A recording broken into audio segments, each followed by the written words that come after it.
왜 조선에 와서 서얼에 대한 차별이 문제가 되는 걸까요? 이유는 간단해요. 조선에 들어오면 양반들이 거의 모두가 첩을 거느렸던 거예요. 고려에는 그렇게 많지 않았던 서자, 얼자가 조선에서는 많이 태어났던 거죠. 잠깐 고려 이야기 해볼까요? 고려 말기가 되면 전체적으로 나라가 혼란했습니다. 이런 사이에 첩을 들이는 사람이 자꾸 생기기 시작해요. 첩을 들이기보다는 2명 이상의 처를 두는 일까지 벌입니다. 다처가 생긴 거예요. 그런데 이걸 국가에서 제대로 처벌하지를 못한 겁니다. 특히 지방에 살다가 서울로 올라간 사람들 경우에 지방에도 처가 있고 서울에 와서 또 처가 생기는 거예요. 권력을 가진 사람일수록 이런 일이 더 많았습니다. 멀리 갈 것도 없어요. 이성계가 그랬습니다. 이성계 고향이 어디죠? 함흥. 함흥이잖아요. 함흥에 한씨 부인이 있었어요. 서울로 올라와서 강씨 부인을 또 둡니다. 이 두 부인을 부르는 말도 있어요. 한씨 부인은 고향에 있는 처, 향처. 강씨 부인은 서울에 있는 처, 경처. 이러면 안 되는 겁니다.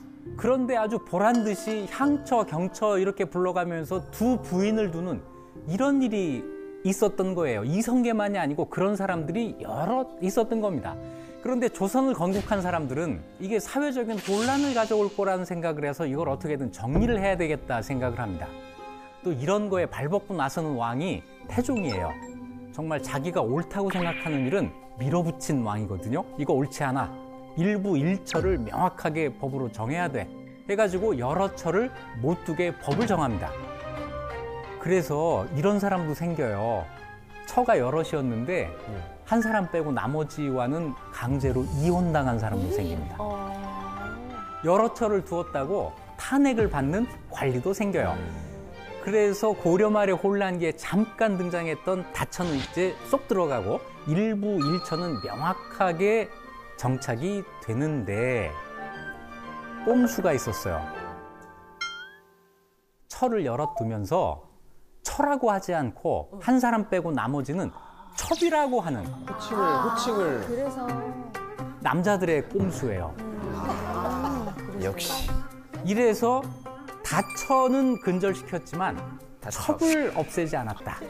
첩첩산중. 그래서 맞아요. 첩제가 이때 생기게 되는 거죠. 양반은 결혼을 해서 처가 있는데도 첩을 들이는 일이 아주 일상화됩니다. 그래서 어떤 기록에 의하면 공경 대부들이 처가 있어도 반드시 첩을 둔다. 거의 안 두는 사람이 없다. 이런 이야기예요. 이런 현상이 왜 조선에서 만연하게 됐을까? 고려 때 너무 눌려 살아서 그런. 고려 때 못했던 거 다 하는 조선에 와서. 훔치렀다가 빡 이렇게 막 뛰듯이. 오케이. 좀 맞아요. 좀 가까워요. 가정 내에서 남편과 그 부인의 역학관계가 조금씩 남편 중심으로 바뀌어가고 있었던 거예요.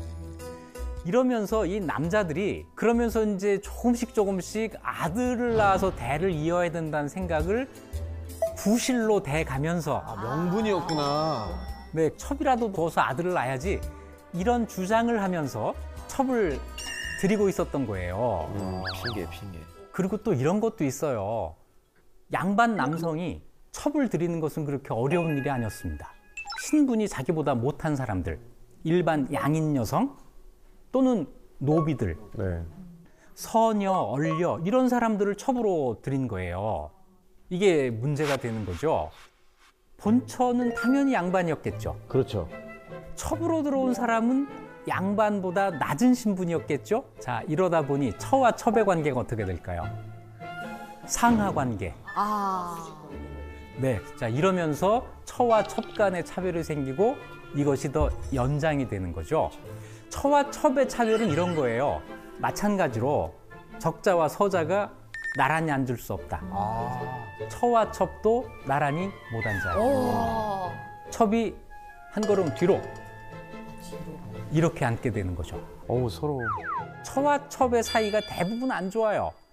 또 이게 우리 사극의 단골 메뉴 아닙니까? 조선의 처첩 갈등. 이거는 사극이 아니에요. 실제 있었던 일입니다. 조선 세종 때 있었던 일이에요. 오, 하필이면. 광주에 사는 박구라고 하는 관리가 있었는데 박구에게 이씨 부인이 있었어요. 이씨 부인은 적처예요. 이 적처 이씨가 박구와 결혼을 할 때 몸종을 데리고 옵니다. 몸종의 이름은 서가이였어요. 그런데 이 서가이가 박구의 마음에 들었었나 봐요. 이 서가이를 자기 처의 몸종을 첩으로 들입니다. 와. 그리고 이 사이에서 딸이 넷이 태어나요. 네 딸을 둡니다.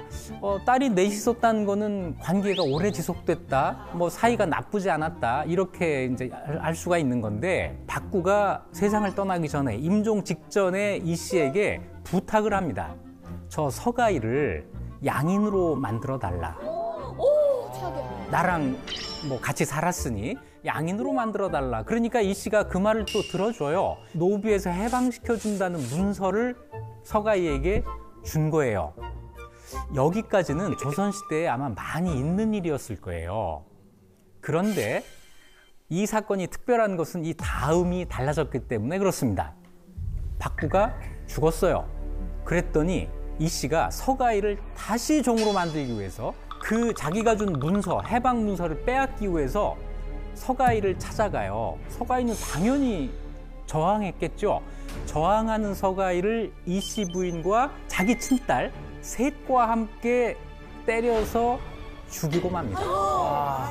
죽이기까지? 네. 이게 실화예요. 네, 실화입니다.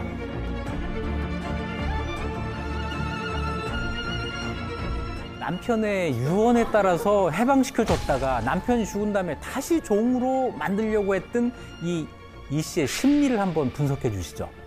역사 관련된 것을 좀 결합시켜서 연구하시는 분들이 하시는, 심리학자들이 많이 하시는 얘기가, 내 것을 빼앗기는 것보다 나보다 열등한 자와 공평히 나누는 걸 더 싫어한다 그러더라고요, 인간이.